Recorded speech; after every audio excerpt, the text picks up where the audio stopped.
शक्ति ज्ञान सागर चैनल में आपका स्वागत करता हूं। अगर आप हमारे चैनल को सब्सक्राइब नहीं किए हैं तो सब्सक्राइब कर दे ताकि नया नया वीडियो सबसे पहले आप तक पहुंच सके। दुर्योधन की पत्नी का नाम भानुमति था। वो एक बहुत ही सुंदर लद्दकी थी और जब कृष्ण दुर्योधन के महल में मेहमान बनकर आए तब वो सिर्फ 17 साल की थी। दुर्योधन ने एक षड्यंत्र रचा जिससे कृष्ण को नशे की हालत में लाकर कोई वादा करा लिया जाए।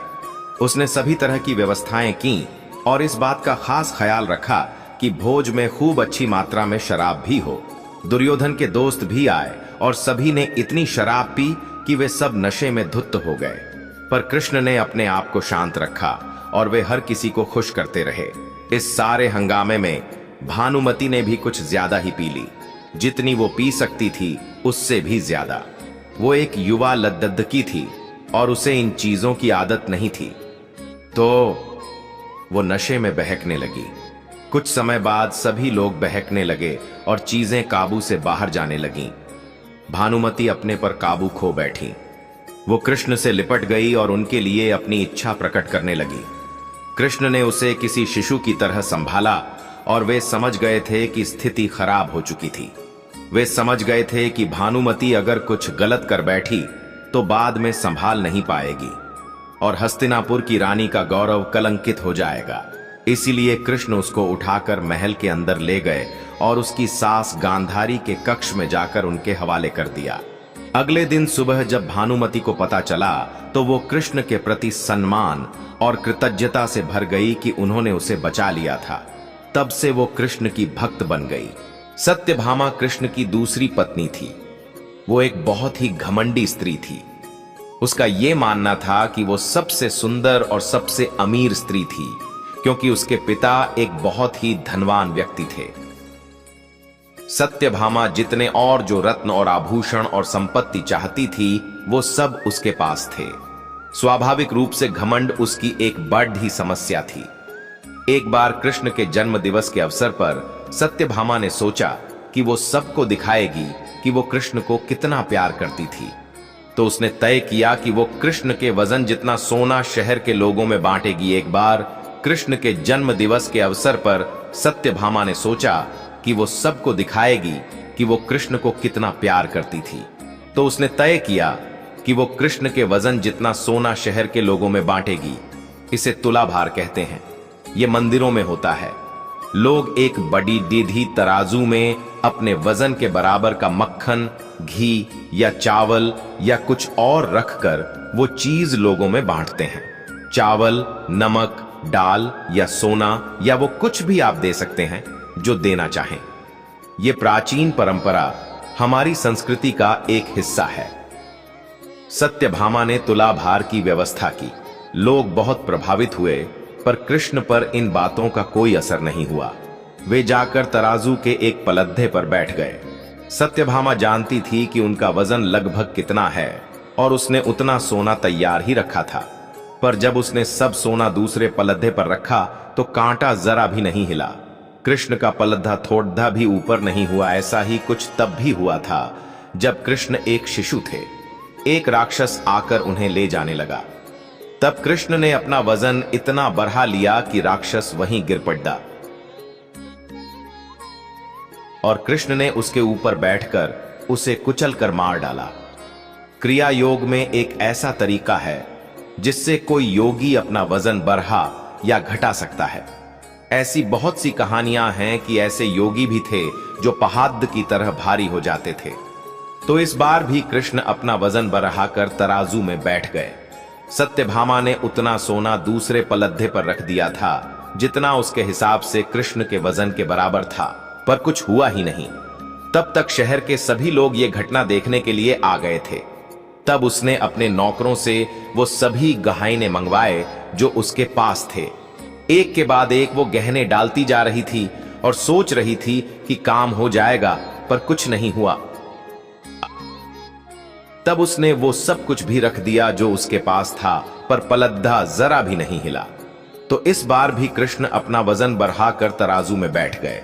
सत्यभामा ने उतना सोना दूसरे पलद्धे पर रख दिया था जितना उसके हिसाब से कृष्ण के वजन के बराबर था, पर कुछ हुआ ही नहीं। तब तक शहर के सभी लोग ये घटना देखने के लिए आ गए थे।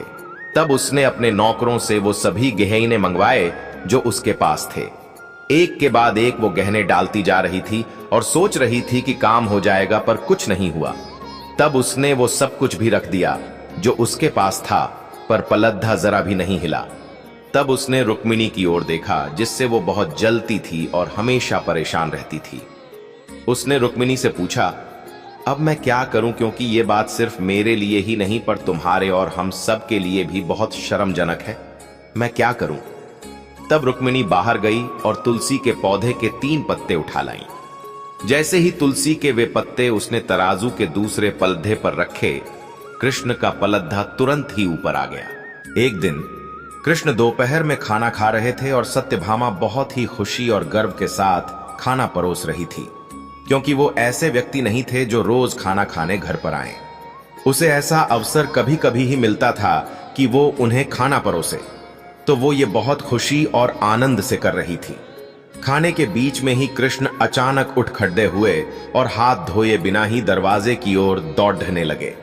सत्यभामा अवाक रह गई और बोली, अरे ये क्या है? खाना तो खा लीजिए और फिर जाइए। कृष्ण बोले, नहीं, मुझे जाना जरूरी है, और मुख्य दरवाजे की ओर दौड़ पड़े। पर अचानक वे वापस मुद्दे और खाना खाने बैठ गए। तब सत्यभामा ने पूछा, आप इस तरह क्यों दौड़ पड़े और क्यों वापस आ गए? ये सब क्या है? कृष्ण ने जवाब दिया, मेरा एक भक्त जंगल में बैठा था और उसके जीवन प्राण ही कृष्ण कृष्ण कृष्ण हो गए थे। मैंने एक भूखे बाघ को उसकी ओर आते देखा तो मुझे जाना पोडिड्डा। मैं दरवाजे तक पहुंचा ही था कि उस बेवकूफ ने पत्थर उठा लिया, तो मैं वापस आ गया। अब उसे अपने आप ही अपनी परिस्थिति संभालने दो। एक बार कृष्ण के जन्मदिवस के अवसर पर उत्सव मनाने के लिए बहुत बड़ी तैयारियां की गई थीं। नृत्य, संगीत और भी बहुत कुछ। लोग बड़ी संख्या में इकट्ठा हुए, पर कृष्ण घर में ही बैठे रहे। वे शायद उसमें भाग लेना नहीं चाहते थे। वैसे तो कृष्ण हर तरह के उत्सव के लिए हमेशा तैयार ही होते थे, पर इस दिन किसी वजह से उनकी इच्छा नहीं थी। रुक्मिणी आई और पूछने लगी, नाथ, आपको क्या हो गया है? क्या बात है? आप उत्सव में शामिल क्यों नहीं हो रहे? कृष्ण बोले, मुझे सिरदर्द है। हमें नहीं मालूम उनको वास्तव में सिरदर्द था या नहीं। हो सकता है कि वाकई हो, और यह भी संभव था कि वे नाटक कर रहे हों। उनमें वो योग्यता थी। कृष्ण बोले, कोई जो मुझे वाकई में प्यार करता हो, वो अपने पैरों की धूल अगर मेरे सिर पर मल दे तो मैं ठीक हो जाऊंगा। रुक्मिणी बोली, हमें वैद्यों को बुलाना चाहिए। तो वैद्य आए। उन्होंने हर तरह की दवाइयां दी। कृष्ण बोले, नहीं, ये सब चीजें मुझ पर असर नहीं करेंगी। लोगों ने पूछा, तो हमें क्या करना चाहिए? तब तक बहुत सारे लोग इकट्ठा हो गए थे। सत्यभामा आई, नारद आए। हर कोई परेशान था।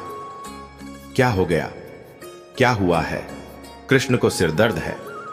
हम उन्हें ठीक करने के लिए क्या करें? कृष्ण बोले, कोई जो मुझे वाकई में प्यार करता हो, वो अपने पैरों की धूल अगर मेरे सिर पर मल दे तो मैं ठीक हो जाऊंगा। सत्यभामा बोली, ये क्या बात हुई? मैं आपसे बहुत प्यार करती हूं, पर यह नहीं हो सकता कि मैं अपने पैरों की धूल लेकर आपके सिर पर लगाऊं। हम ऐसा काम नहीं कर सकते। रुक्मिणी रो रही थी। हम ये कैसे कर सकते हैं? ये तो आपका अनादर होगा, अपमान होगा। हम ये नहीं कर सकते।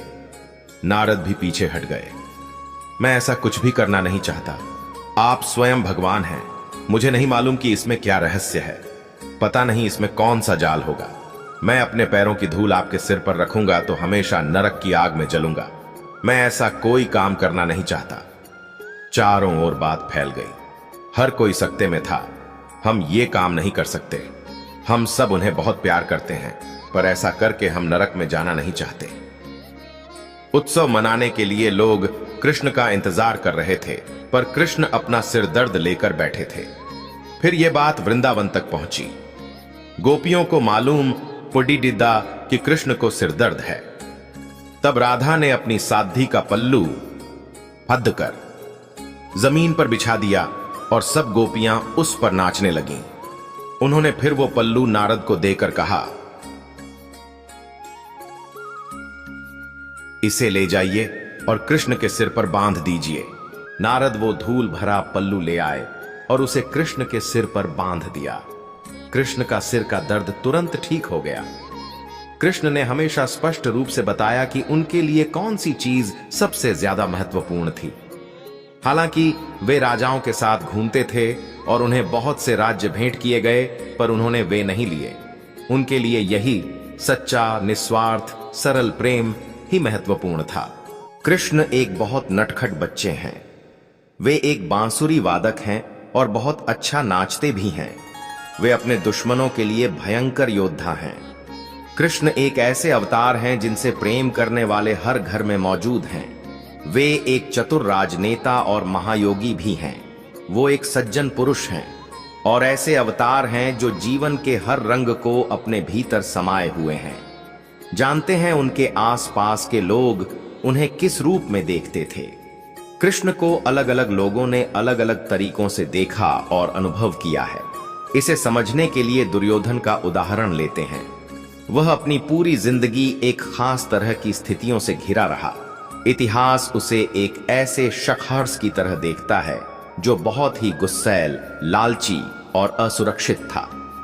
वह साहिब वह हमेशा सबसे ईर्ष्या करता रहा और सबका बुरा चाहता रहा। अपनी ईर्ष्या और लालच में उसने जो भी काम किए वे उसके और उसके कुल के विनाश की वजह बन गए। ऐसा दुर्योधन कृष्ण के बारे में कहता है, कृष्ण एक बहुत ही आवारा और मूर्ख व्यक्ति है जिसके चेहरे पर हमेशा एक शरारती मुस्कान रहती है। वह खा सकता है, पी सकता है, गा सकता है, प्रेम कर सकता है, झगड्डा कर सकता है, बढ़े उम्र की महिलाओं के साथ वह गप्पे मार सकता है और छोटे बच्चों के साथ खेल भी सकता है। ऐसे में कौन कहता है कि वह ईश्वर है? महाभारत का ही एक और चरित्र है, शकुनी। शकुनी को कपट और धोखेबाजी का प्रतीक माना जाता है। वह कहता है, अगर हम मान लें कि वह भगवान है तो इससे क्या फर्क पड़ता है? आखिर भगवान कर क्या सकता है? भगवान बस अपने उन भक्तों को खुश कर सकता है जो उसकी पूजा करते हैं और उसे प्रसन्न रखते हैं। होने दो उसे भगवान, लेकिन मैं तो उसे बिल्कुल पसंद नहीं करता। जब आप किसी को बिल्कुल पसंद नहीं करते तब भी आपको उसकी प्रशंसा करनी चाहिए। कृष्ण की बचपन की सखी और प्रेमिका राधे उनको बिल्कुल अलग तरीके से देखती थी। राधा कौन थी? एक साधारण सी गांव की लड़की जो दूध का काम करती थी। लेकिन राधा के नाम के बिना कृष्ण का नाम अधूरा माना जाता है, क्योंकि कृष्ण के प्रति उनमें अत्यंत श्रद्धा और प्रेम था। हम कृष्ण राधे कभी नहीं कहते हैं, हम कहते हैं राधे कृष्ण। एक साधारण सी गांव की लड़की इतनी महत्वपूर्ण हो गई जितने कि स्वयं कृष्ण, और कहीं कहीं तो वे कृष्ण से भी ज्यादा महत्वपूर्ण हो गई हैं। कृष्ण के बारे में राधा कहती है, कृष्ण मेरे भीतर हैं, मैं कहीं भी रहूं वे हमेशा मेरे साथ हैं। वे किसी के भी साथ रहें तो भी वे मेरे साथ हैं। गोमांतक पर्वत पर रहने वाले गरुड़ के पुत्र थे वेंतेय। वे किसी बीमारी की वजह से पूरी तरह अपंग हो गए थे। जब वे कृष्ण से मिले तो उनकी बीमारी पूरी तरह ठीक हो गई और वे अपने दम पर चलने लगे। वे कहते हैं, मेरे लिए तो कृष्ण भगवान हैं। कृष्ण के चाचा अक्रूर एक बुद्धिमान और सज्जन पुरुष थे। उन्होंने कृष्ण के बारे में अपनी सोच को इस तरह बताया है, इस युवा बालक को देखकर मुझे लगता है मानो सूर्य, चंद्र, तारे सब कुछ उसके चारों तरफ चक्कर काट रहे हों। जब वो बोलता है तो ऐसा लगता है मानो कोई शाश्वत और अविनाशी आवाज सुनाई दे रही हो। अगर इस संसार में आशा नाम की कोई चीज है तो वह स्वयं कृष्ण ही है। शिखंडी के बारे में तो हम सभी जानते हैं कि उसकी स्थितियां कुछ अलग तरह की थीं। बचपन से ही उन्हें काफी सताया गया था। उनकी सुनिए, वैसे तो कृष्ण ने मुझे उम्मीद की कोई किरण नहीं दिखाई है, लेकिन वह जहां भी होते हैं आशा की एक लहर चलती है जो सबको छूती है और सबका जीवन बदल देती है। वसुदेव ने अपने 8वें पुत्र को नंद और यशोदा की पुत्री के स्थान पर रख दिया और उस नन्ही बच्ची को लेकर वापस आ गए। जब कंस वहां पहुंचा तो वसुदेव और देवकी ने उसे कहा, इसे छोड़ दो, ये तो लद्दकी है। पर कंस नहीं माना और उसने उस बच्ची को जमीन पर पटकना चाहा, पर वो बच्ची जमीन पर नहीं गिरी, उसने एक अलग ही रूप धारण कर लिया। कृष्ण माखन चुराया करते थे और माखन ही गोप गोपियों की आजीविका थी। ऐसे में वे कृष्ण की मां से शिकायत करती थीं, पर कृष्ण मासूम बनकर उन्हें फिर से मना लेते थे। कृष्ण के सांवले होने पर भी हर कोई उन पर मुग्ध था। ऐसा इसलिए था क्योंकि वे हर समय मुस्कुराते रहते थे। गोकुल के लोगों में इंद्रोत्सव मनाने की परंपरा थी, पर कृष्ण के कहने पर उन्होंने गोपोत्सव मनाने का फैसला किया। उसी समय गोकुल में भारी वर्षा हुई और यमुना का स्तर इतना बढ़ाव असमो क्या कि सब कुछ डूबने लगा। ऐसे में कृष्ण सभी को गोवर्धन पर्वत की गुफाओं तक ले गए। तभी अचानक एक चमत्कार हुआ और पर्वत जमीन से ऊपर उठ गया। श्रीमद् भगवद गीता के 12वें अध्याय में कृष्ण से अर्जुन ने चैतन्य के निराकार और साकार स्वरूप के अंतर के बारे में पूछा था। श्री कृष्ण बताते हैं कि निराकार की साधना कठिन है, पर भक्ति का मार्ग सरल है। वे अर्जुन को बताते हैं कि अगर वो पूरे विश्वास के साथ उनमें मन लगाए तो वो मुक्ति को प्राप्त हो जाएगा। श्री कृष्ण अर्जुन को समझाते हैं कि मृत्यु के समय जो भी मनुष्य उन्हें याद करते हुए अपना शरीर त्यागता है, वे उन्हें प्राप्त हो जाता है। सद्गुरु हमें आखिरी पल पर उठने वाले विचारों का महत्व समझाते हैं और बताते हैं कि मुक्ति को पाने के लिए अंतिम समय में कैसी भीतरी स्थिति की जरूरत होती है। बलराम ने एक बार कृष्ण से यह प्रश्न पूछा कि तुम्हारे होते हुए हमें इतने कष्ट क्यों झेलने पेच रहे हैं। इस पर श्री कृष्ण ने उन्हें आध्यात्मिक पथ की प्रकृति के बारे में समझाया। वे बता रहे हैं कि एक बार पथ पर आने के बाद किस तरह आपके कर्म तेजी से चलते हैं और आप जीवन को हर रूप में बहुत तीव्रता से अनुभव करते हैं। एक साधक ने सद्गुरु से प्रश्न पूछा कि भगवान कृष्ण ने अपने जीवन में क्या साधना की थी। सद्गुरु हमें बता रहे हैं कि कृष्ण जीवन के हर पल आनंदित और चेहरे पर मुस्कान लिए रहते थे। यही उनकी साधना थी। इसके अलावा वे हमें उस साधना के बारे में भी बता रहे हैं जो कृष्ण ने गुरु संदीपनी के सानिध्य में की थी। भगवान कृष्ण ने गोपियों के साथ रस लीलाएं रचाई थीं, पर फिर उन्होंने कुछ वर्ष ब्रह्मचारी का जीवन भी जिया था। सद्गुरु हमें बता रहे हैं कि ब्रह्मचर्य का जीवन जीने का मतलब है मैं और तुम का फर्क न होना। कृष्ण में ये गुण बचपन से ही था, जब उन्होंने माता यशोदा को अपने मुख में पूरे ब्रह्मांड के दर्शन कराए थे। शिशुपाल कृष्ण की बुआ का बेटा था। उसे कृष्ण से बहुत ईर्ष्या थी और वो हमेशा कृष्ण को अपशब्द कहता रहता था। कृष्ण ने वचन दिया था कि वे उसकी 99 गलतियां माफ कर देंगे, पर एक और गलती करने पर वे खुद को नहीं रोक पाएंगे। एक दिन शिशुपाल भीष्म और उनकी माता गंगा के बारे में अपशब्द कहने लगा और वो उसकी 100वीं गलती थीकरा वीरपुर का राजा श्रीगाला वासुदेव खुद को भगवान का अवतार मानता था।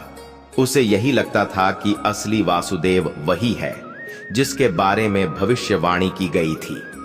एक बार श्री कृष्ण और श्रीगला आमने सामने आए और श्रीगला ने कृष्ण पर बाण चलाने शुरू कर दिए।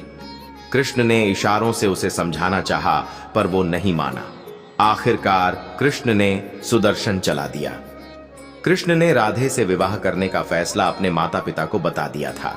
मित्रों, आशा है हमें हमारे प्रयास आपको जरूर पसंद आया होगा। आपसे अनुरोध है, वीडियो को लाइक करें और वीडियो को अधिक से अधिक लोगों के पास शेयर करें। अगर आप हमारे चैनल पर नए हैं तो चैनल को सब्सक्राइब कर दे। कमेंट बॉक्स में जय श्री कृष्णा लिखकर परमात्मा को अपना आभार और प्रेम व्यक्त करना ना भूले। जय श्री कृष्णा। जय श्री राम। राधे राधे।